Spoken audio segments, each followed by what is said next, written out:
Oh, there we go. I was about to say, let's get this banner off the screen. I can figure out how to do it. Brand up here. There we go. Now we're back. What's going on? Back in. Is everybody getting their guitars out, strumming there for that? Yeah. Fred, that reminded me a little of that J.J. Gray and Mofro from several years ago. Oh, wasn't that beautiful? Man. That was awesome. Yeah. Mm-hmm. Ah, the good old days. Oh, yeah. The glory days. Mm-hmm. Let's see. In the comments real quick, tell us, let you know, do you like it like this? Number 1 or number 2? I like 2 better. Well, not that one. Definitely that one. Just Option number 3 is my 1 favorite. or 2. Let's hear it in the comments just so we see exactly how you all want to do this and record it. But cheers. Welcome, everybody. I see Eric Carrico in the comments, the Brew Baker Maker, Evan Favacci, Kyle Anderson, Zach Pettit, Daniel Leach. Welcome, everybody. Pete Sabo. Awesome to have everybody in here for this great roundtable. It's been a whole month. Everybody likes 2. Pete liked 6, so Jay liked 3, so just Just this, kidding. and we'll just do. There we go. So let's go. So ahead does and Lauren talk. like that? All right. So if everybody likes 2, we'll go with that. Everybody doesn't need to see all the background, but we'll see our nice, beautiful faces up here. So good deal. Good deal. Well, thank you everybody for doing that. That was a quick first vote. That's what we needed to kind of get this going. But we got a lot of good stuff to talk about tonight. I'm pretty interested to get into this. But before we do that, I probably should have got my notes here ready before we started.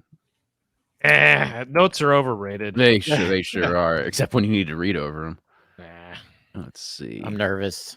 I need Brian to just come sit by me tonight. What's the odds on Hold your Blake's? hand on this one. What are the odds on Blake's internet connection for tonight? Oh, I'm hardwired in. Mm. I'm plugged in. I am. We're rocking and rolling. This is not my first rodeo. It only took me 200 episodes to figure it out. I'm very glad that happened, though. Yeah.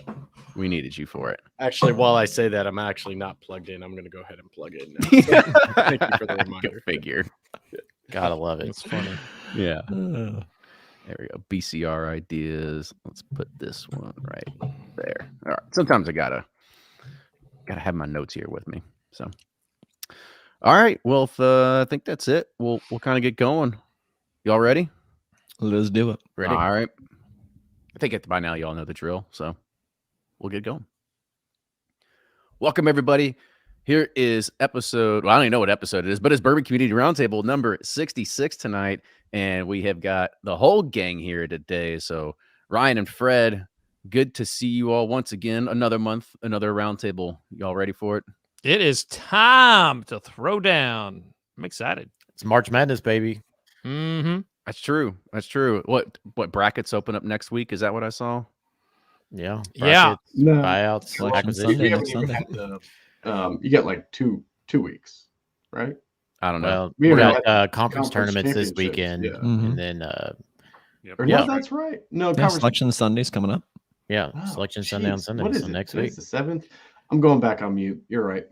Yeah. And And by the way, the- let's put a timeout real quick. Blake, go on mute because you're not even going through the right microphone. Oh man, I can tell it's a little echoey. he was all Soon as- good until he fixed his internet, Kenny. So as soon as he plugged in for Yeah, I know, power, right? we'll Before we get into How's that? everything, Is that better? That's way better. That's perfect. There That's we way go. better. Speaking of basketball, Bellarmine's in their Atlantic Sun Championship. First Yeah, year in look the at Bellarmine. first year in D1, man. They're in the freaking championship. Look at that. Awesome. I was pretty disappointed. They knocked off, the old alumni. Liberty. Yeah. Liberty And Yeah. took them down. And one of your fellow alums made Sports Center in his jiggling body there at the free throw line. It was pretty bad when that was the highlight of the game was a guy in the background, and he still hit the free throw, so that was impressive. Yeah. Give him that. Give him credit. timeout again, Blake. For some reason, Blake's keeps Just don't switching. just don't go on mute. Let's see if that fixes it. When you, I don't know what you're doing over there, but I'm not touching it. I'm just hitting mute. Is it sending me off? I don't know, but you're not going through the microphone anymore. We'll hire like a teenage neighbor. They'll come over do some tech support for you, Blake. Like, you know. Get your oldest kid over here to help you out, please. Man, at All this right. point, Lauren's just going to want you to start over, Kenny. Is that better? This is more comical. All right, I'll try not. I'll just try not to theme. talk, and I'll not mute myself, and I won't clink any glasses. All right, that'll work. All right, well, we'll try to get the flow going here again. All right, so now we got Selection Sunday. Wait, not Selection Sunday. Whatever the tournament it is, Selection Sunday, right? That's what they call it. Man, I just don't pay attention anymore. I guess it's so weird. Ever since the pandemic hit, I quit paying attention to like Kentucky basketball and all this other kind of stuff. I used to have my alarm set. It was like Tuesday night, Saturday. I'd know when to sit down and get my beers out. But I don't know. There's just something that happened, and not to mention 2 years ago, Cats just kind of fell apart. So I kind of quit paying attention a little bit, but I will be going to Vegas here next week for the start of the NCAA tournament. So if you have some bets, go ahead and message me and I'll see if I can put them in for you. Nice. Let's bet a production run of Pursuit Spirits. So double down, see if we can get it. Yeah. With all of our investor money, I'm sure they'd love that. Yeah. This could go really good or really bad. Yeah. Do we put it all on red or black? Do we go for one team to win it all? What's the way to go there? We'll do Cats to cover first round. Yeah. Perfect. So you already heard a few voices on here. So you heard Blake, so I'll let Blake go ahead and introduce himself. Yeah, I'm Blake from Seal Box and Bourboner. Keep it short. Always fun to be here. The 98th Roundtable in a row. And actually, what number are we on? We got to be up there. It's 66. Yeah, 66. So always fun to be here, guys. Thanks for having me. You got it, man. Brian. All right, guys. Brian was sipping corn and Bourbon Justice. I missed the last one, so I'm kind of out of practice. So I'm going to work on getting back into this one. Appreciate being on it again. It's all right. You're a little rusty, but I'm sure you'll bounce back right. I'll bounce right on back. I know. And Jordan. This is Jordan, one of the three guys from BreakingBourbon.com. Look us up for all your review needs when you're standing in the liquor store deciding what to buy. Thanks for having us. Scan that QR code and be like the big old Breaking Bourbon logos up there. It's what you need. There you go. All right, so let's get into it. And the first one is, honestly, it's the big news of the day. It's what everybody's been talking about. If you're not hearing this till Thursday, then I guarantee you've heard it by now, because Pritzker Capital, or should I say Pritzker Private Capital, otherwise known as PPC, has now acquired BBC, or Bardstown Bourbon Company. So Pritzker Private Capital is a leader in family direct investing, and they announced the acquisition of Bardstown Bourbon Company, who is an innovative distiller and producer of bottler premium Kentucky bourbon and rye whiskey brands. So Pritzker is investing alongside members of the Bardstown Bourbon management team and its current investors. So Mark Irwin, president of CEO and Bardstown Bourbon's current management, will continue to lead the business. However, financial terms were not disclosed. So let's talk about this a little bit. I think one of the first things to kind of dive into is, Fred, you had put this out on your Instagram, and all of a sudden it went in the wrong direction. People turned it political right away, which I don't feel that that's the right way this should have gone. Yeah, it's funny. Like, we're seeing this a lot just in public.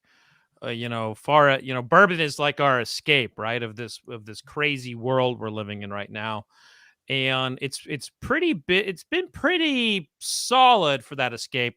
Occasionally there's a little bit of politics that gets through in a group, or like some gun chatter or something like that comes up, but very rarely do you see it kind of blow up like it did, and bringing up Ukraine versus Russia and the Illinois governor. I mean, it got out of control real fast.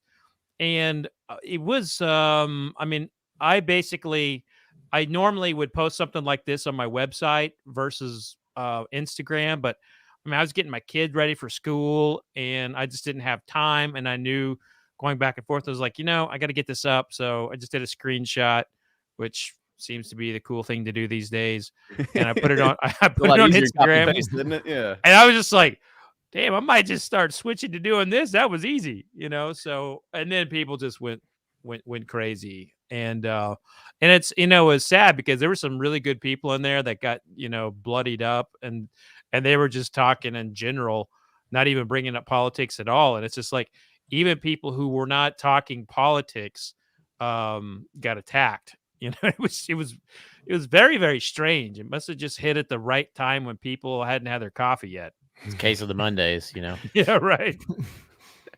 Yeah, I think that's one thing to also just make sure we kind of set aside and know is that even, whether your political alliances lie, from what we've understand and kind to know at this point is that the Pritzker family is just, they're wealthy, like they're billionaires. And from a little bit of research that I saw earlier is that they got a lot of their money all from the Hyatt hotel chains and everything like that is where they kind of started getting rich.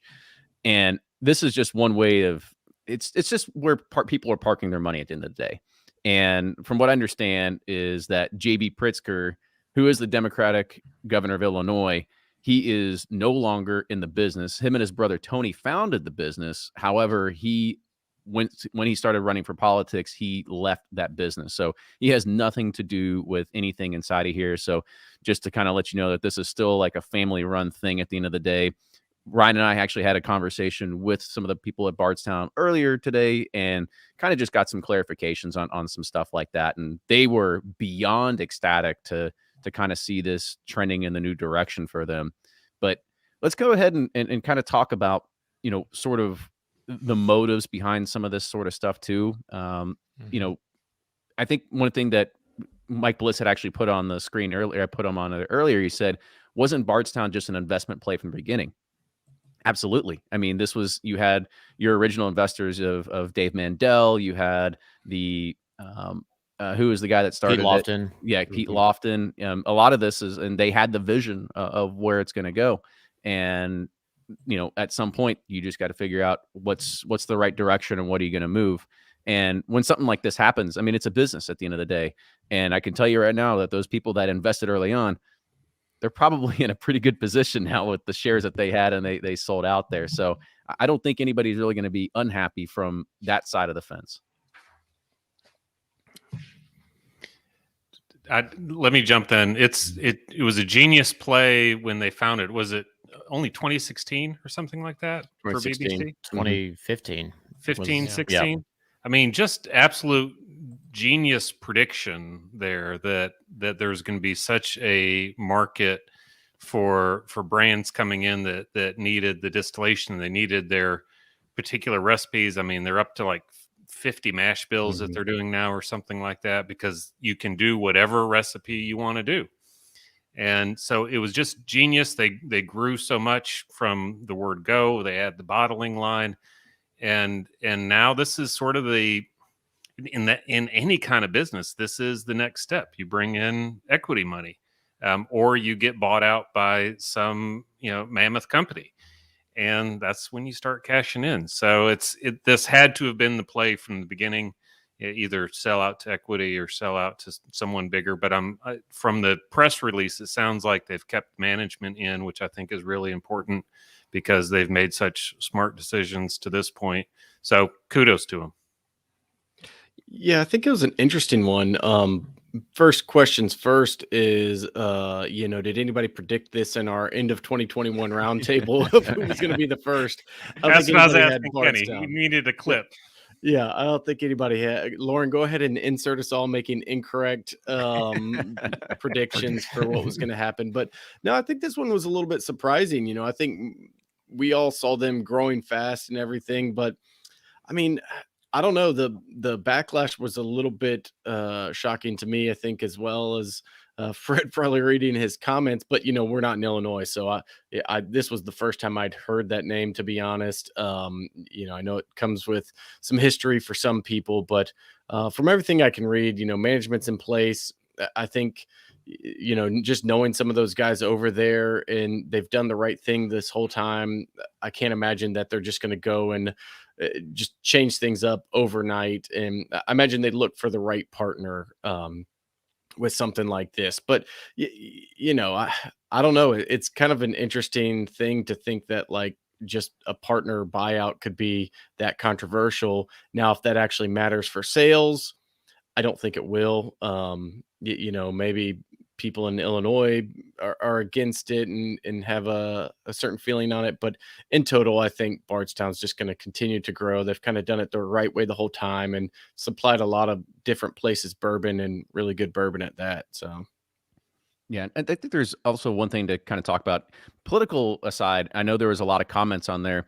Even there's here Power Bourbon says one. It's interesting that they sold before releasing any of their own bourbon.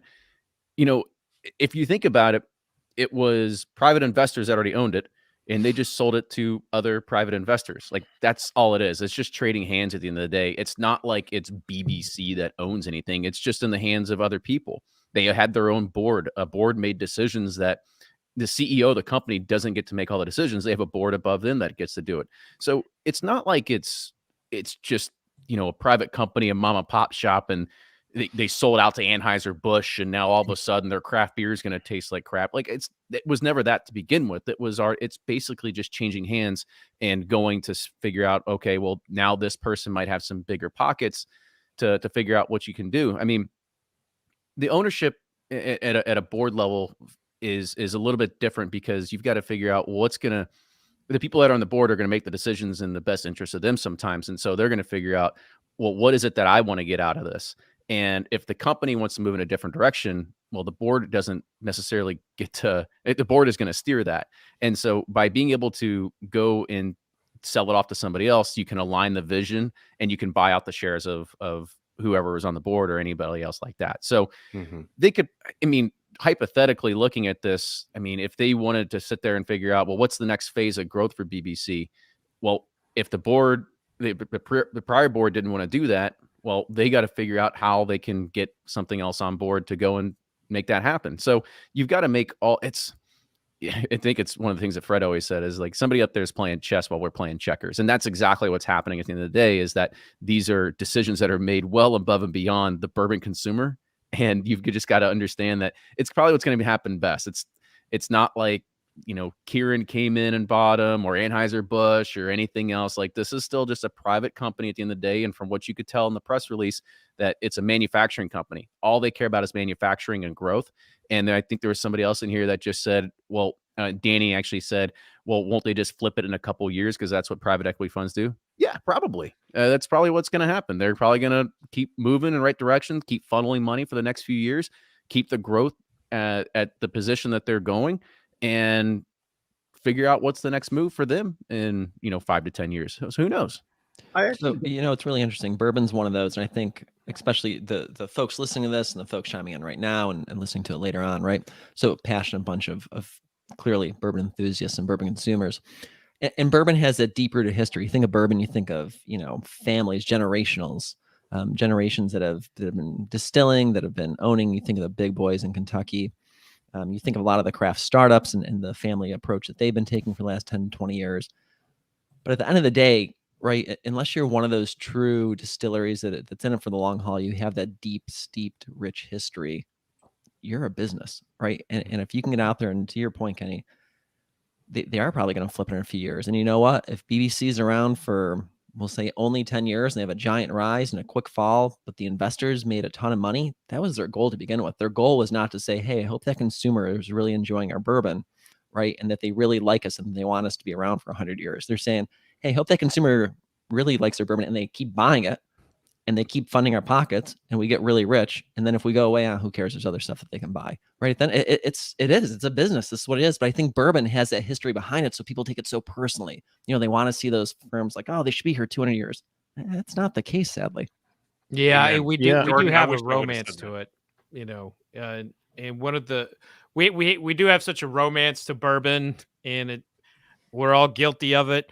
But when I put my business hat on, I'm looking at this deal and I'm asking myself the question, where was Constellation? Constellation, which, took a minority stake in the company, Bardstown Bourbon Company, in 2016, they're out. And that has not been the history of Constellation in recent years. They ended up buying Nelson Greenbrier. They ended up buying High West. So I'm wondering, is this a sign that Constellation is out, which they've never been a patient company in American whiskey. They offloaded a Barton to Sazerac. So I'm wondering, like, are we going to start seeing them, sell their shares of, Nelson's Greenbrier and High West? I mean, I think that's you always have a trickle down effect. And if that's the case, is this new company in the buy-in mode? I mean, I think I think there's something greater here than just the acquisition of Bardstown, that could be at play. I've seen some comments too about like how this is a really good sign that bourbon is about to be on the decline. And they're talking about like publicly traded companies with financials that are showing tequila surpassing bourbon, and they're starting to shift a lot of energy to tequila. So I don't know. I mean, this is a moment. To me, I think it says otherwise. If a manufacturing company is getting in the spirit space, then that just means we're at the beginning. It's like, they're in some major manufacturing, they're invested in those, those big manufacturing companies that are much bigger scale than bourbon companies are. And I think it's important too that, like Kenny talked about, it's a family owned business with this, this equity investor, and they're wanting to keep everything at Bardstown the way it is. Bardstown Bourbon Company to me is, they've been about money, but I think they've had a longer term vision than that. They're very, very focused on hospitality, and like they kind of really pushed the other bourbon companies to embrace like how important Kentucky is, bourbon tourism, bourbon experience. They were really like pioneers in that space and kind of pushed everyone to kind of keep up with them in that regard. And it was brilliant. Like they saw, Heaven Hill, slowing down contract distillation, Four Roses slowing down contract distillation, MGP kind of getting full. And it's like, there's nobody contract distilling in Kentucky. We can make this happen. And it's like, just pure brilliance. I mean, and the long-term thinking, and I think it's going to continue on with the existing group they have there. We full disclosure, we contract distill with them and have a relationship with them, and we're actually super thrilled that they're going with a private equity investor versus another distillery or a spirits group. But I think it's all good for them moving forward. I think this was a situation where some people wanted to start milking the cow, and some people wanted to start feeding the cow or keep feeding the cow. And I think in this time and position in the company, they still need to feed the cow to get to where it really needs to be moving forward. And I'm just excited for them. I think it's a good partnership for everyone involved. I think they're going to double down on the contract distillation side, and that for people like us, that makes us feel good. But I think it's just going to be a good home for American whiskey, and to see all these companies continue to thrive, in this contract distilling space. I like your analogy. Good job, Ryan. Well, you're always here for the good ones. I'm like really invested where this cow's going to go now. What's going to happen? Yeah. And I'm like, is this a Jersey cow? Because that will mean they need to eat more versus a Holstein. Is it Wagyu? What's going on here? It's a Wagyu double massage Japanese cow. I just bourbon aged stout. This is just such a. I had involvement with Bardstown Bourbon Company. I mean, I built their whiskey library, the vintage library, and it kind of became an independent pinnacle of like experiences in Bardstown. And Ryan's absolutely right that they really pushed everybody on the tourism side, but yet, a manufacturing company is not going to be as excited about like the restaurant and tourism scene as they are like the contract distillation side. So I'm going to be very curious to see where this goes. Are they going to keep the restaurant operations? Are they going to keep the library? And, of course, everything is yes now.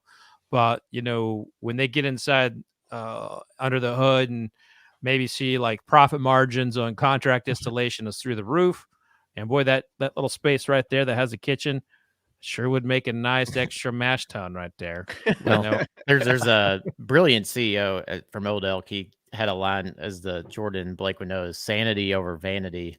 And, the vanity is the restaurant, and the marketing and all that. But I think BBC, where they were at, I mean, I even would walk in there and, their brand new bottling hall, and I'm start looking at like, this is great. But if you think about the 60 contract distillers that are there, and if they're all growing double digits, there is no way they're going to be able to bottle for every single client here, including us. And so I think like, and that too, they've been on a 3-year wait list for 3 years. It's like, okay, so how are they going to continue to keep scaling this, as they were? And so I think it's just like, we need somebody that's an expert in the manufacturing side. Now it's not distillation or contract, but things are all relative in business, and it's especially when you have an expertise in manufacturing. I think it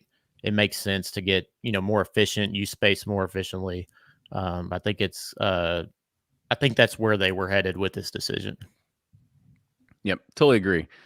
Let's go ahead and we'll move on to our second topic here, because you can go and read all about it. I'm sure there's going to be more things that are going to develop throughout the week and into next week and stuff like that as well.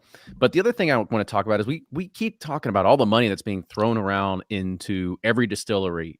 They are putting more and more money into stills, into fermentation tanks, into second locations for their own distillery and stuff like that. And we've already heard on a few different sources that there is going to be a barrel shortage on the horizon. So as we start looking into our crystal ball of everybody doubling capacity, I think we saw the first time last week was Kentucky Cooperage, a part of Independence Dave, started putting a $4.1 million expansion into the used barrel side. But when we start looking at this and we see everybody basically doubling in size, Ryan was talking about, how can bottling keep up at Bardstown, but how can cooperages keep up across the entire spectrum, across the entire bourbon category here? And that's just not in Kentucky. That's across the United States. So I'm kind of curious to kind of get your all's take on, is this another part of the market that all of a sudden, if you happen to own part of the Ozarks, maybe you start chopping down some trees and making barrels here? Well, it's almost like the cooperage industry was taking a look at the glass industry and said, "Oh, you got a shortage? Well, hold my beer." But we've been through this before. In 2009, there was a prominent shortage that was caused by labor. We saw it a few years later. Also labor, but also there were some trees that were really damaged in ice storms and a lot of weather. So these kind of come and go. The difference right now is there's been some recent studies that came out and said we could possibly face a white oak issue in the eastern forest. So I think that's probably the greater issue here. And the distilling industry and the cooperage industry are actually at the forefront of trying to fix that. But I think what you have here is you actually do have a long waiting list to get a lot of barrels. But by the time that you end up getting the barrel and you feel it, and it comes to a product. I mean, it's 6 to 8 years later. So today we're looking at barrels that would have been bottled when a lot of the listeners we have right now weren't even into bourbon. So I don't think we will see this immediately. And we've weathered this before. The greater issue is like, is there a greater concern than just a shortage ahead?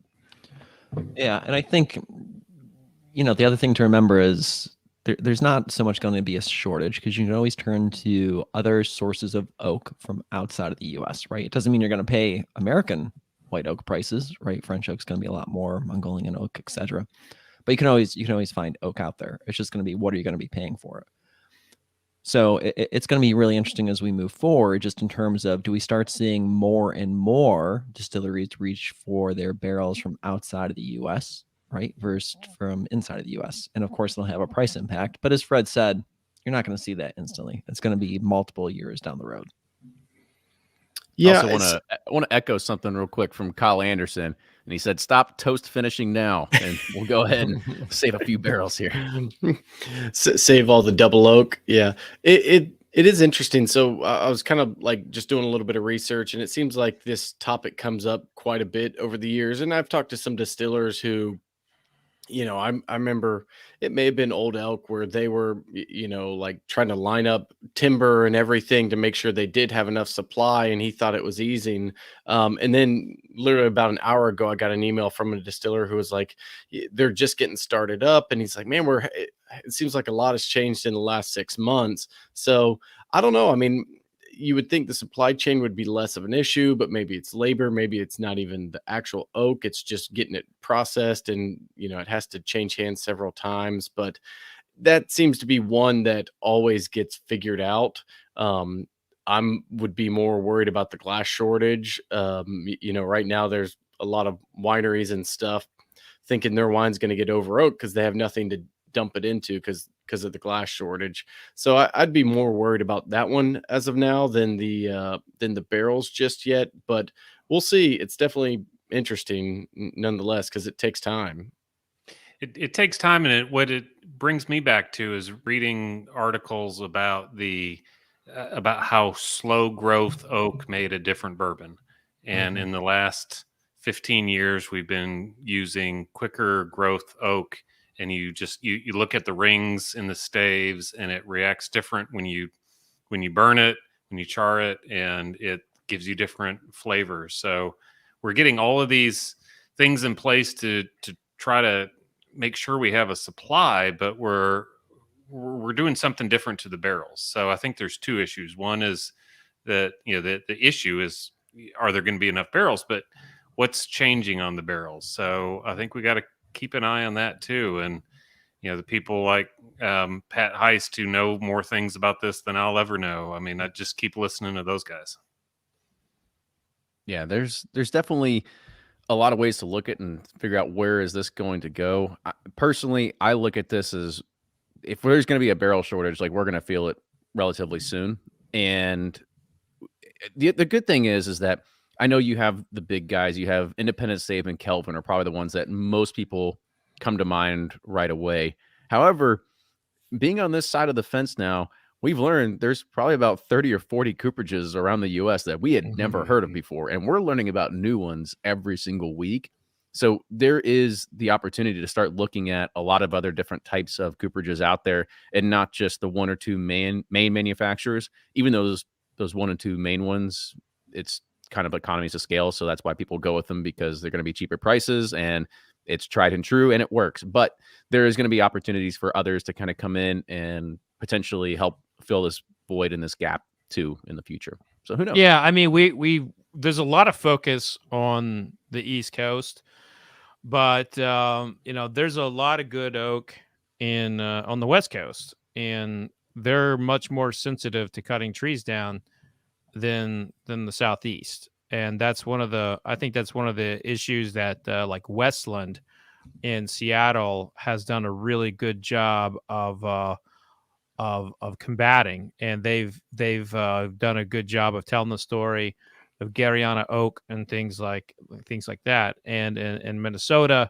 in Michigan, you've got Coopers that are doing a good job of using some of the timber there. So there is, and that wood has not entered the ecosphere of American whiskey before. Up until now, those trees have been untouched for the use of making bourbon barrels. So to Brian's point, there could be great first growth old oak in Michigan, Minnesota, Wisconsin that would have never become a bourbon barrel.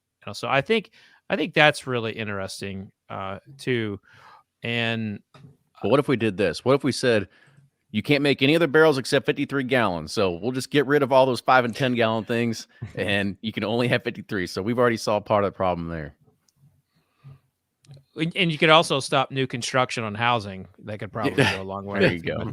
I think that would cause a little bit more of a. But don't they mostly use pine They do mostly. They still use hardwoods, especially in the furniture side. Sure, the floors and yeah.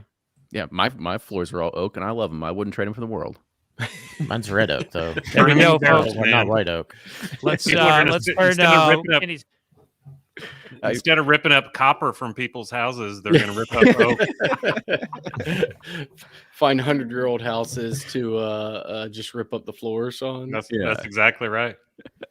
Yeah, I feel like it's just everything just getting harder and harder for the small guy, to try to make it. Right now it's if you're a big boy and you got the buying power, they're gonna go to you first, and the small guys unfortunately are just gonna get squeezed out, and that's just unfortunate. And it's kind of the world we live in right now. It's like not just bourbon, it's everything. It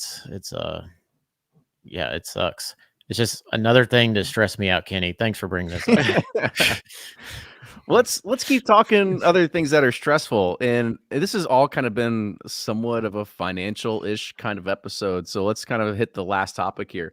And that's because we all are not, if you haven't paid attention, there's inflation going on, like prices are going up everywhere.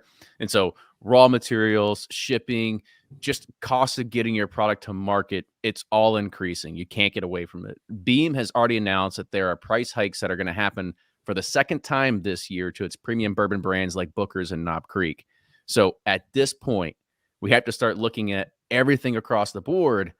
How long should bourbon companies keep absorbing the costs? Or is it time to start expecting prices to go up across the board? Oh, hell no. They can absorb them costs for a while. Yeah. Hell no. We don't need another price hike. In all seriousness, there's other areas they can increase prices, by God. Vodka's a good place to start. I mean, I think it's interesting that Beam came out first right away and said that they've already done one price increase this year and they're going to do another. And I see that. And we've talked about it at nauseum here, is that this is a premiumization category and bourbon's been undervalued for a very long time. So adding an extra $5 at the counter, who knows if people are going to care or take notice. I just saw a comment that Four Roses single, barrel is up to $75. That might be for their for a regular barrel something. strength or something. Yeah, like I mean, the barrel strength. it's market dependent. Wow. It's market dependent. Wow. And Man. and here's the truth of the matter. Oh, went from 75 to 90. There we go. There's the There you go. second part of that. Bourbon- that's a significant Bourbon had jump. been just fine at certain price points, like you could make money at $12 a bottle, no marketing to it. And yeah, there's a lot of things there's a lot of things happening that's causing increases, but the two major costs of a bottle of bourbon in the store, taxes and marketing.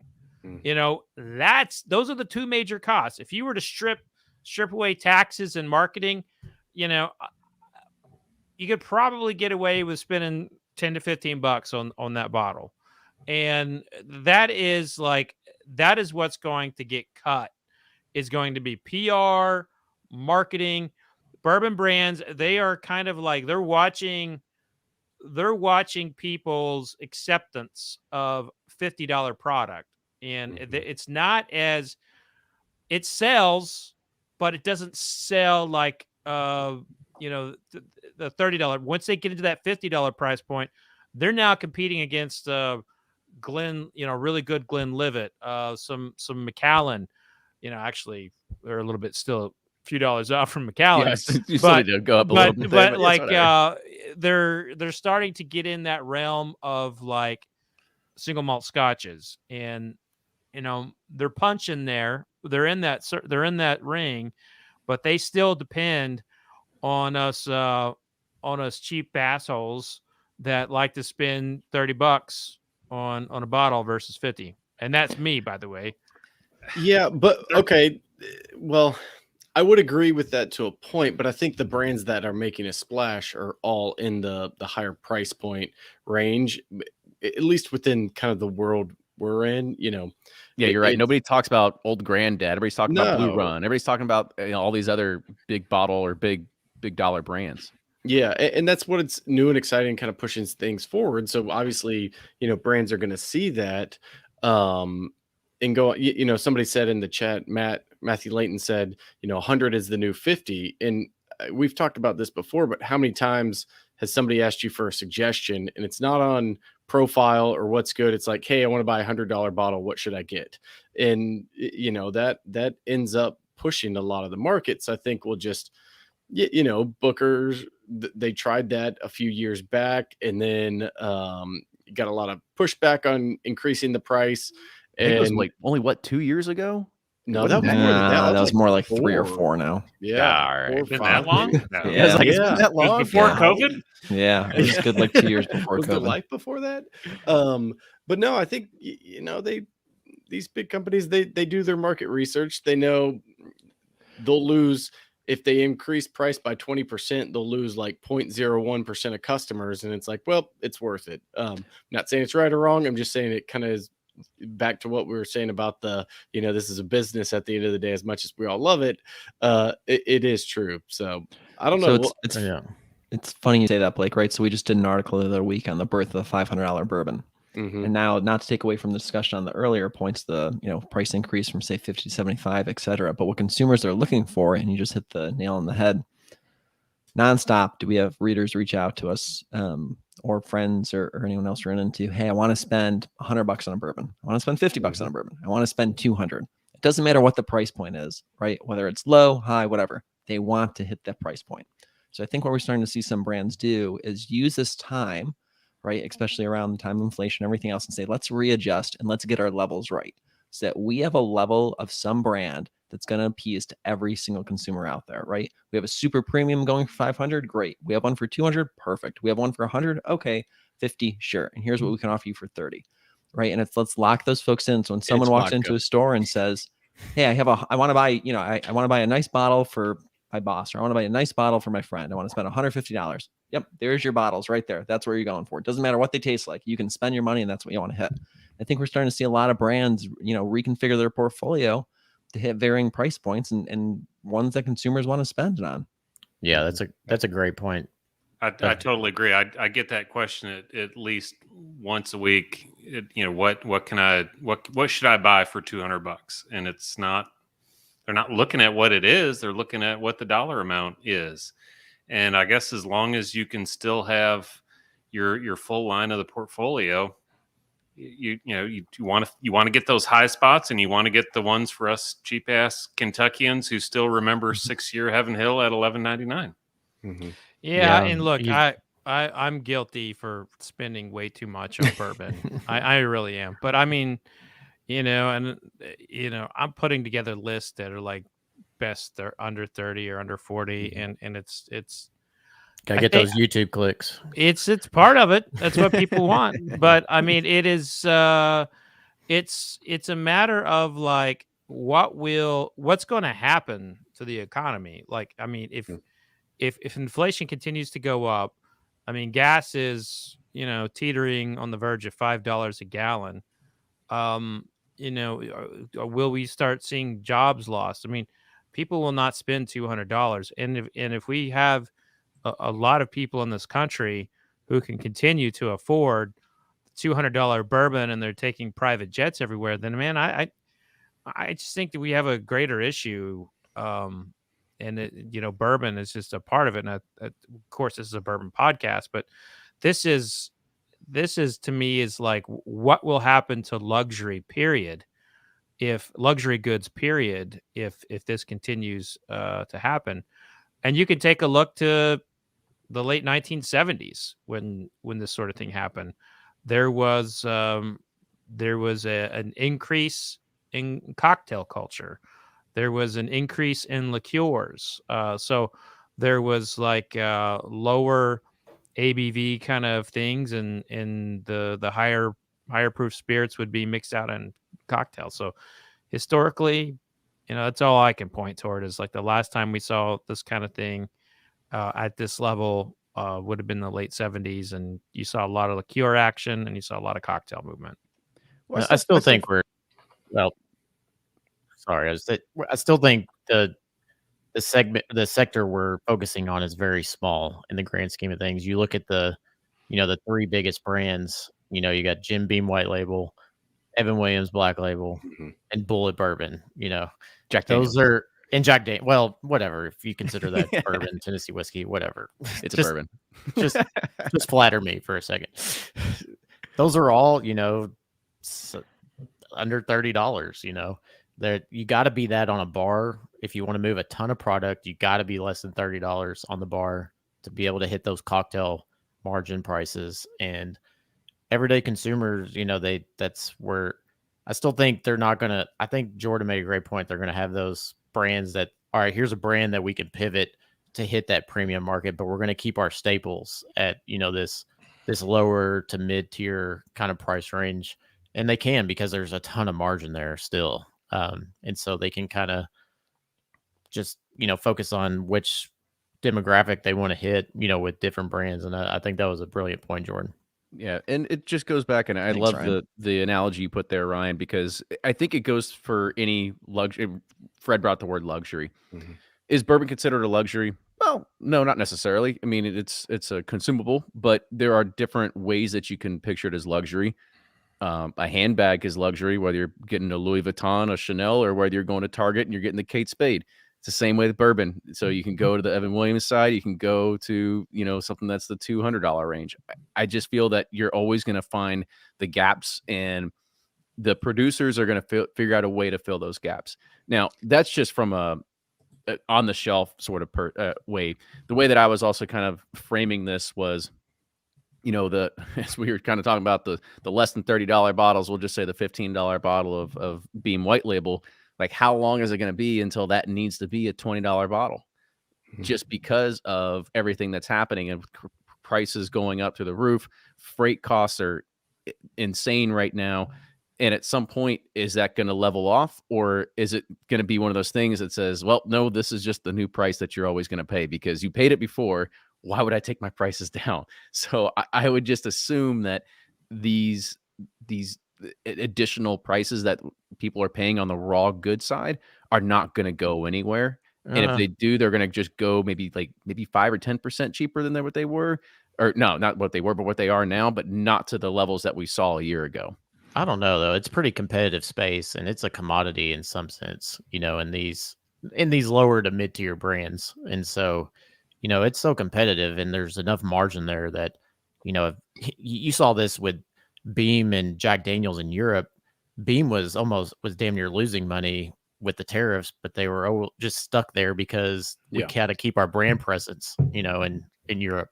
And so, you know, I don't know. It's a pretty competitive space to where, you know, they're going to do whatever they can to get consumers. I mean, corn has increased. The charts I'm looking at now have almost doubled in 2 years. So, I mean, these are it's coming for bourbon.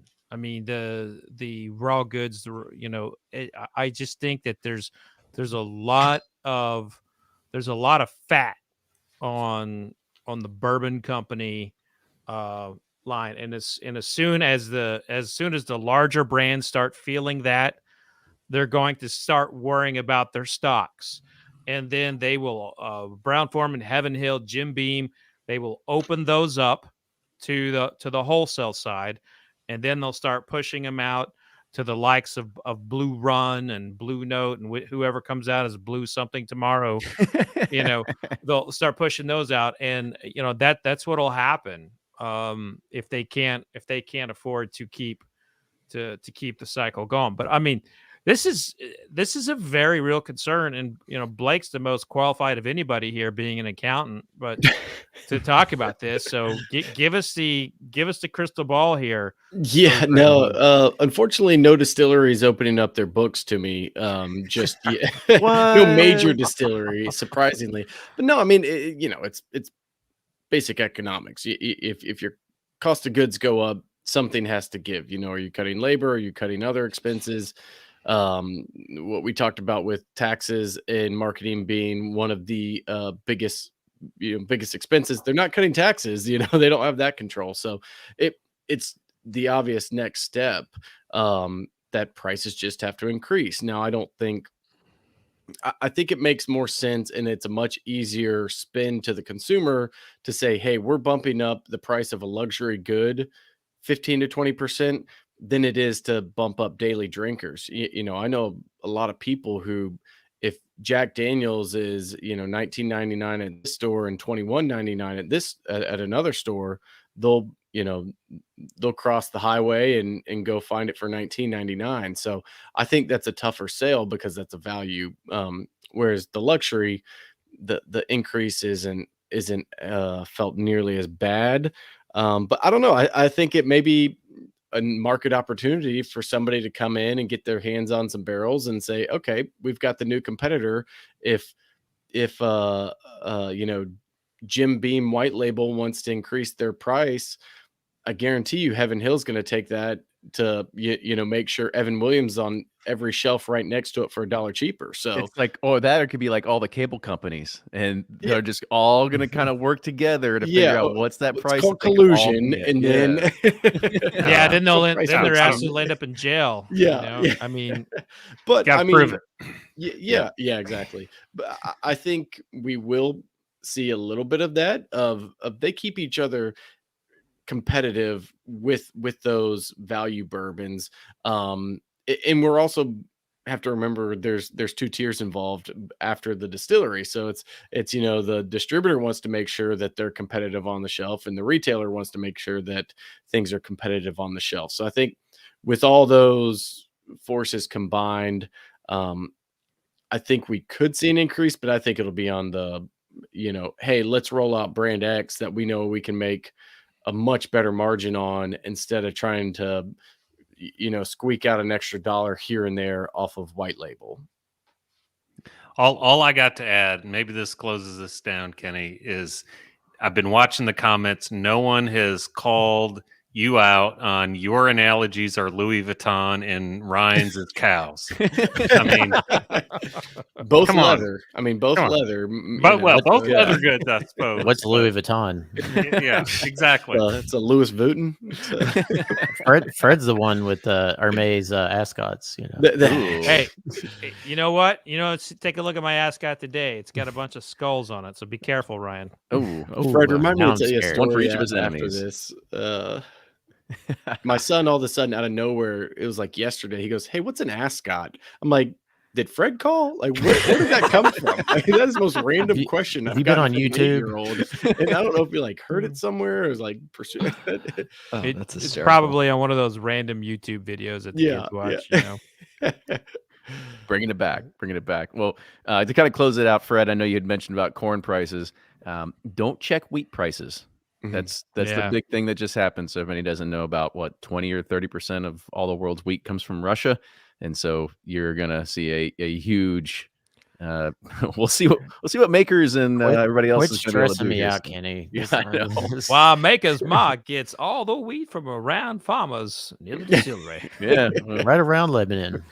until the other 30% of the world that got squeezed out needs to figure out where to get their Yeah. wheat from. Wants to pay that farmer triple. Yeah, exactly. I mean, who But- needs bread? I mean, let's just focus on Bad for you. Hey, paleo, man, I'm telling you, you don't need it. So get rid of all the glutens. yeah. All right. Well, fellas, this was a fantastic roundtable. We had a lot of Was good it topics. though? Was it though, Kenny? I liked it. I thought it was pretty good. This was all about financials. All If right. we would have just added in a spreadsheet, man, my heart I mean, it was would have been racing. good. Yeah. It would have been fine. No, it was fun. So let's go ahead. We'll kind of close these things out. So we'll kind of go from last to first here. So Jordan, I'll let you go here because you were last on the first time, but you're gonna be first on the last time. Ooh, I like this. Okay, here we go. So thanks for having us. This is Jordan, one of the three guys from Breaking Bourbon. Fantastic discussion. Great to see you guys again. And stock up on your favorite bottles while they're quote unquote cheap. Yeah, very true. How deep can your bunker go? Good PSA. Brian. All right, thanks for having me back. Good to be back too. So great discussion. This BBC thing has me thinking and trying to figure out what they paid and when the equity fund is going to flip it, because that's what they do. So real exciting stuff. Great to think about it. Thanks for having me. You got it. Well, we'll see. We'll see. Maybe into this year, we'll put in some more bets and go into 2023 with maybe clearer vision. We'll see what happens. Blake. What company would be flipped? Yeah. Yeah, once again, guys, thanks for having me. Always fun to be on, and especially talk accounting and bourbon. It's worlds colliding. So I'm Blake from Bourboner and Sealbox. Always fun to be here, and maybe one of these days we'll actually get a prediction right. Who knows? Some crazier things have happened. So. That's not going to happen. Not at all. So make sure you follow all those guys. Make sure you follow Bourbon Pursuit on all the socials. And if you do like the show, if you're here right now, hit the subscribe button. We always put out nice little teasers of everything that we're doing on YouTube, but that is because we want you to go and download the podcast and check it out wherever you get your podcast. That's on Apple, Google, Spotify, iHeartRadio, Pandora, you name it. We're on every single app out there. So go ahead, subscribe, and share it with a friend. It's the best way to make sure that they are as smart as you, so you don't have to sit there and have these conversations of what $200 bottle should I buy today? And you're like, just listen to what Brian has to say, and then you don't have to worry about doing that anymore. Mm-hmm. But with that, cheers, everybody. We'll see you next week. Cheers. Cheers. Cheers. Toodles. Cheers. Toodles. All right, there we go. Wrap it up. Well done. Yes. Good. Yes. Well, that was another fun one, boys. Yeah. I think so too. Blake, no internet issues. No, That see, quite literally maybe a first. hardwired in, plugged in, had my spreadsheets ready. Very proud of you. It is an interesting. It'll be an interesting one to see just how, inflation, everything pushes prices up, because it's not a bourbon issue, to be honest. It'll be the entire economy, and but we're all a bunch of cranky bourbon drinkers, so if we see prices go up, we're gonna be mad about it. So I selfishly asked it on our side too, because our cogs are going up and we're absorbing those costs. And it's like, how much longer can you do that before you pass it on to the consumer? Because our margins are going down, and we've only been in business for like a year. So you're like, what the fuck? So pass them on to Sealbox, and then they have to absorb them. Joke's on us. It's like, unfortunately, the only way to get out of this is a recession. Unfortunately, it's like, you don't want that to happen, but I just don't see how you slow down demand without it. I don't know. So it is interesting. So I'm reading a book. It's Bourbon really, Justice? I feel like we're living this out. Yeah. Bourbon Curious. It's it's The Lord of Easy Money, and it's talking about just the Fed and everything they've done to supply money. So, but it's not up to current day just yet, but it talks about just the amount of money that's been pumped into the economy over the last, really since 2008. And it's insane the amount of money that has been thrown in. And then on top of that, you have all the COVID stuff where just trillions of dollars were being pumped in. It's like, it's really hard to go no other way than inflation or, some serious economic restructuring. But Yeah, Fred's right. I mean, gas gets up there to $5. Some people, paycheck to paycheck, that really squeezes them, yeah. Gas is $5 here. And that's the unfortunate thing is, like, the people don't need to worry about the. Kenny? huh? Is that Frey Ranch? Yeah, I need to clear some bottle space or some shelf space. Damn, I'll tell you crushed what, that one. I know. Yeah. I should probably sell this back to them. You think they need glass? Yeah. Hold actually your had a glass guy- and fill it back. I actually had a guy offer that. He emailed me through Sealbox and was like, "Hey, I know glass is super tight. Where could I send this back to the distillery?" And I'm like, "I don't think they can legally do that, to be honest. So I think you're good." It'd be more pain in the ass to get all the Yeah. stickers and glue off of here, and then have to break it. And Do they still do the 5 cent? Yeah. In I feel like that should be at in New least York, 10 they cents. do. Yeah.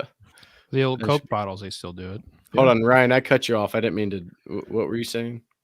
Oh no, I was saying I don't think the luxury goods you have to worry about that, because the top is still going to be there. It's just the middle and the lower classes Yeah. that Yep. get Unfortunately, squeezed the that's hardest, and Yeah. that's what sucks about it all. I don't know, man. The world's just getting weirder and weirder. I don't like it. That's a good summation, Ryan. That is a good summation. Mhm. It's like, what can go wrong today? Everything. Every day. Coach K retires and then everything falls off. That's what's going to happen. Boy, what a Wait, that's send not off North something going Carolina wrong. gave them. Ah, that was a Yeah. shitty ass game, let me tell you. yeah, about to What? say. I went to Duke. Yeah, I know. Did you really? Yeah. You didn't know that? I saw your sad posts. That was Jordan sad. has lived in every That was city sad. and attended every That's all I Ivy can- League prestigious college. He's got like a law degree from Harvard, a doctorate from MIT. He's got And he played tight end for Jacksonville. No, that's Blake. This is I'm true. the only. There's only one NFL tight end in this group. And You're that is confusing the two. Right? I won't 5'10" steal and a your half, thunder on that 180 one, Blake. pounds. Oh man, it's funny. But Well, so I think what's gas around here? I got to actually go to Costco tomorrow and get gas. So I have no idea. It's right like around 4 and a 4. quarter. 4 and a quarter. So Yeah. last week I spent $1,200 to fill all my trucks up. Holy shit!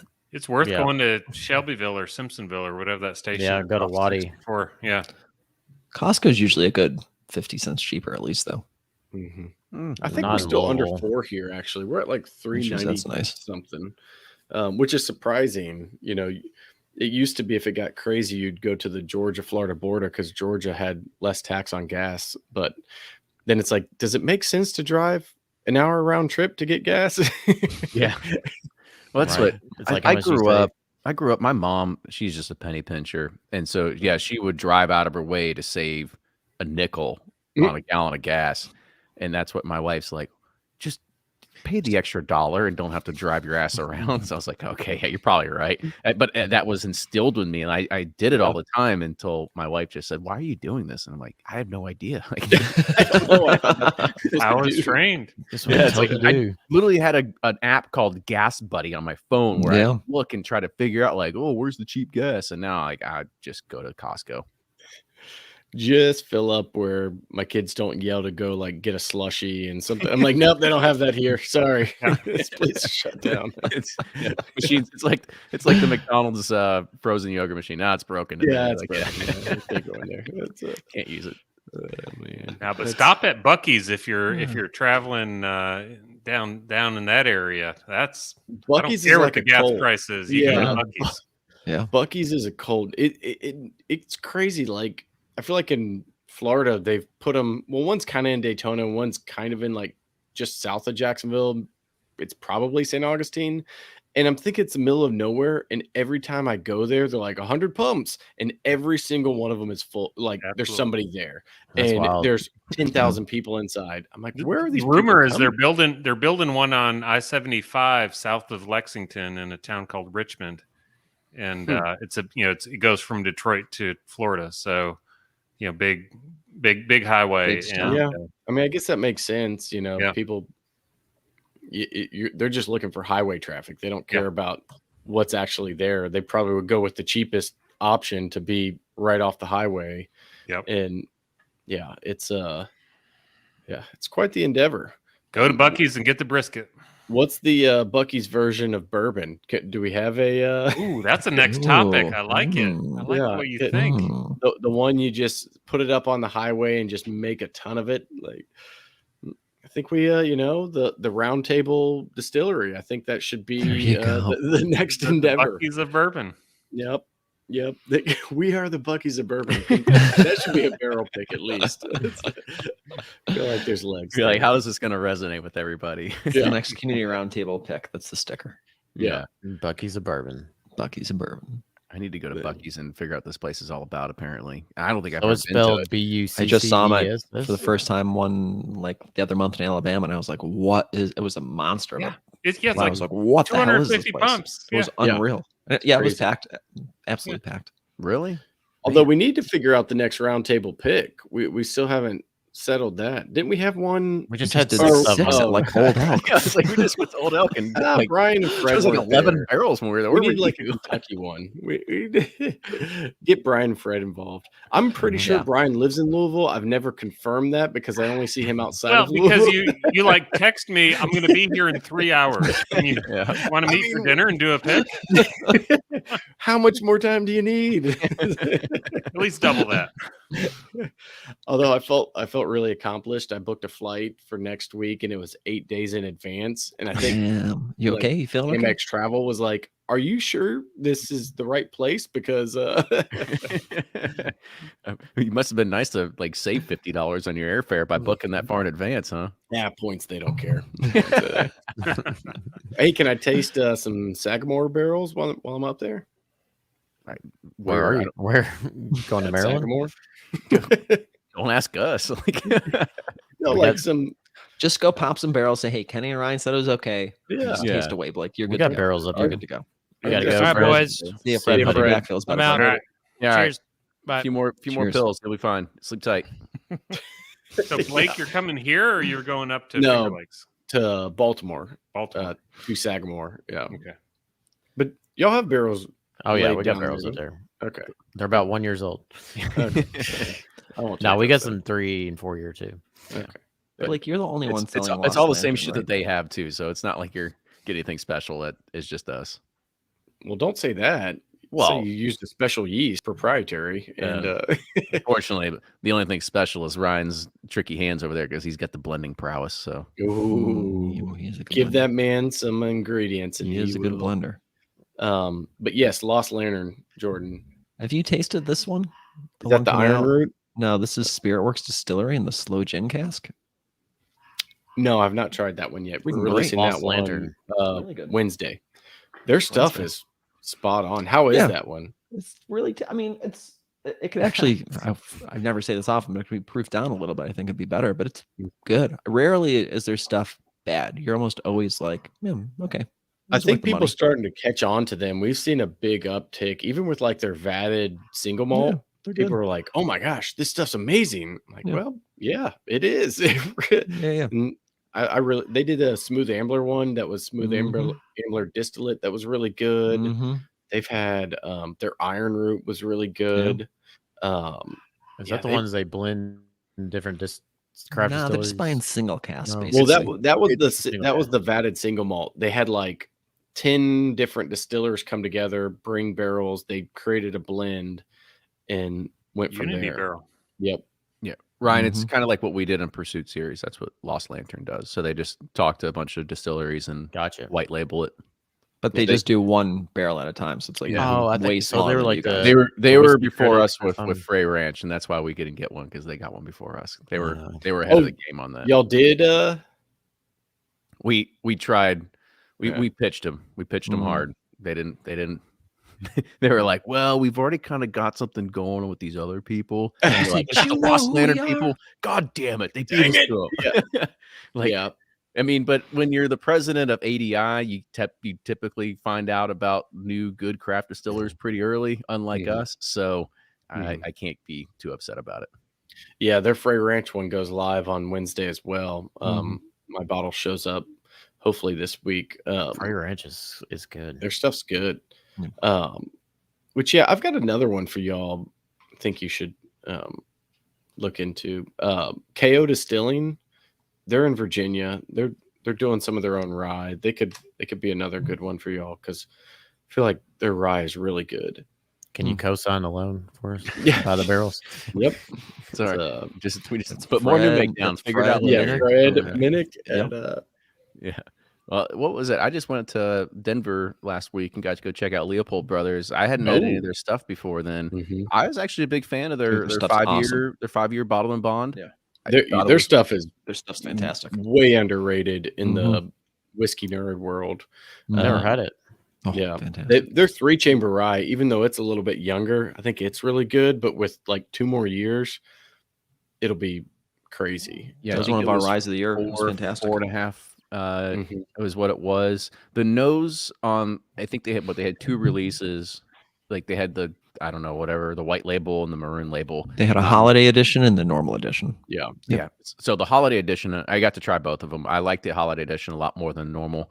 I think you're right. The nose still had a little bit of this like little youth factor to it, but the taste was something completely different. I thought it was really good. It's just it's a hard pill to swallow on the price on those bottles. expensive. They're pricey. What are Yeah. they? It's $200 to 200 to $300. 250 per So it'll be bottle. 300 after 5 year? corn prices go up. Yeah, 4.5 year.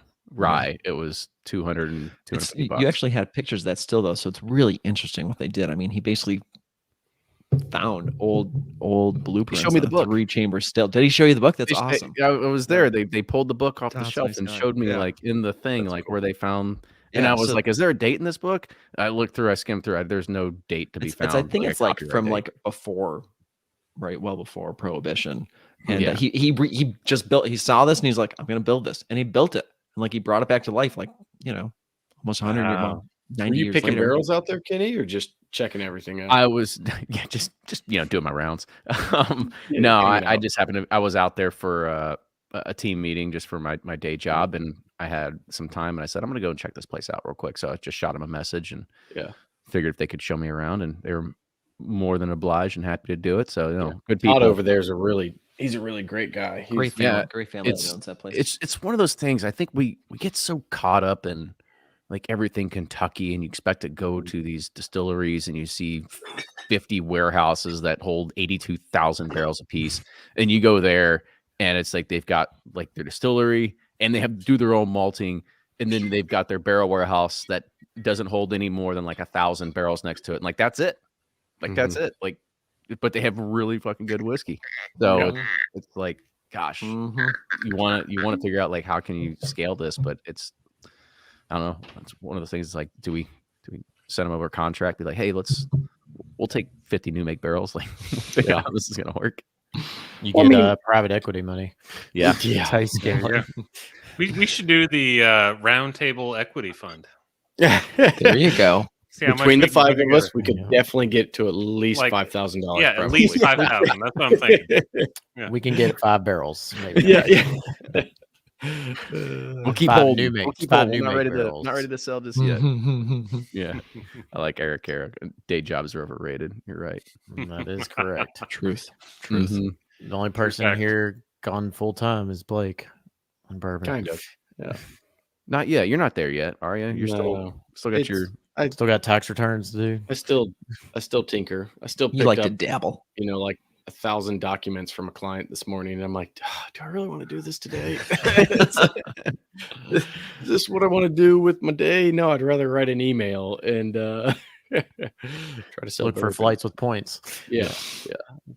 It was funny. I had a conversation. One of my old managers, he went to a company, and this company's been trying to recruit me for about 2 or 3 years now.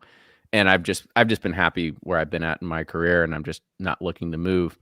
But my manager went over there and he sends me a message. He goes, "Hey, your name came up the other day."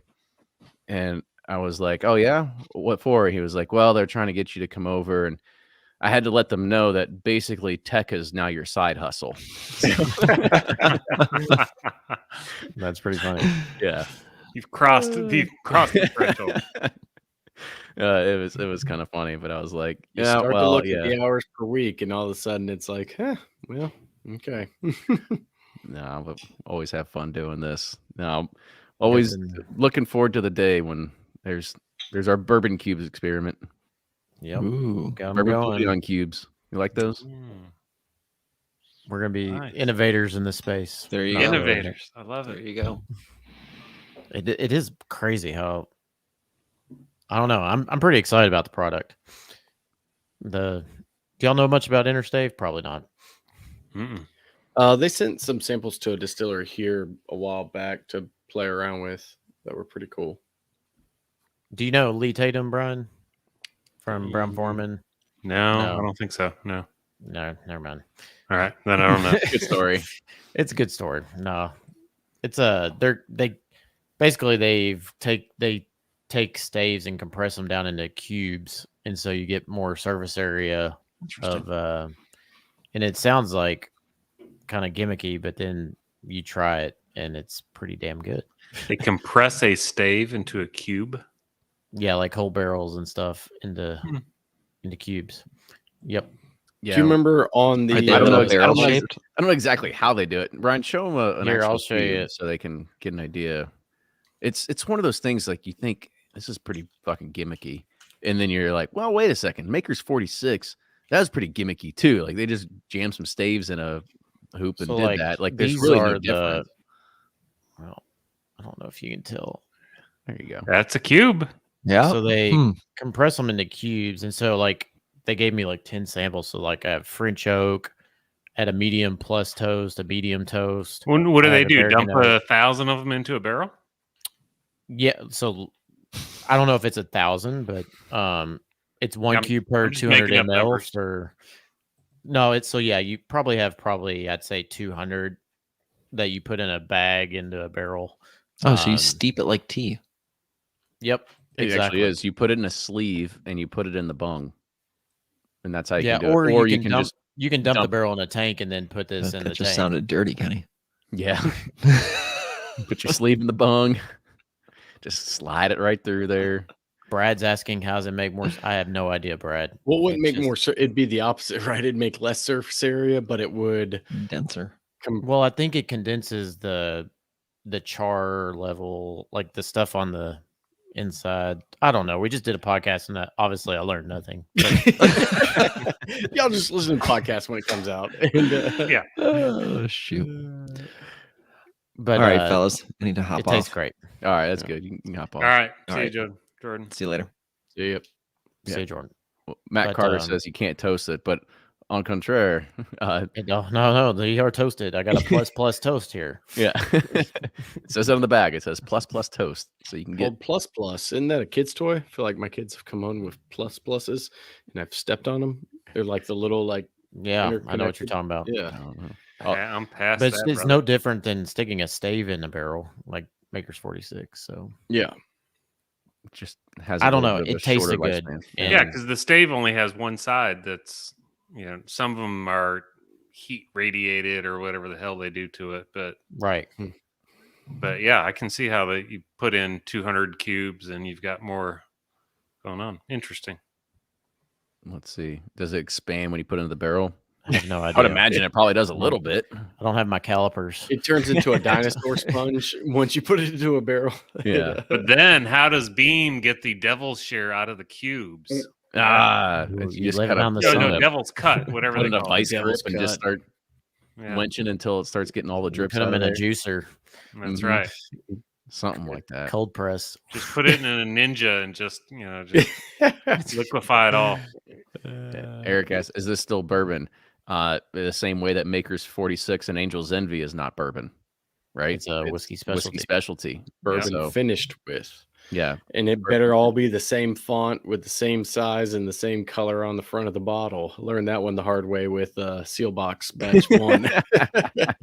I'm like, would y'all just tell me what you want it to look like? Because I don't know what you're saying. Like, yeah, just all spelled out. It can't have any bigger words than the other. Can't highlight anything. I'm like, okay, got it. Yep. Yeah. Let's see. Kyle Anderson, did you start with good bourbon? So this is we'll kind of drop a little bit of nugget on something we're working on too. So we have all these barrels in inventory that we didn't know what the fuck we're going to do with, because it's like, do we do single barrels with them? What can we possibly do? And we have all these gaps between United releases, and we said, well, here's a good idea. Why don't we just take all these extra barrels and come up with some sort of random blend, and that becomes some United whatever experiment. And then we got hooked up with this stuff, and we're like, okay, let's do the blend plus add some toasting effects to it or whatever it is. And now it's United Wood something, blah, blah, blah. So it's still very much a work in progress for the name. United cubed.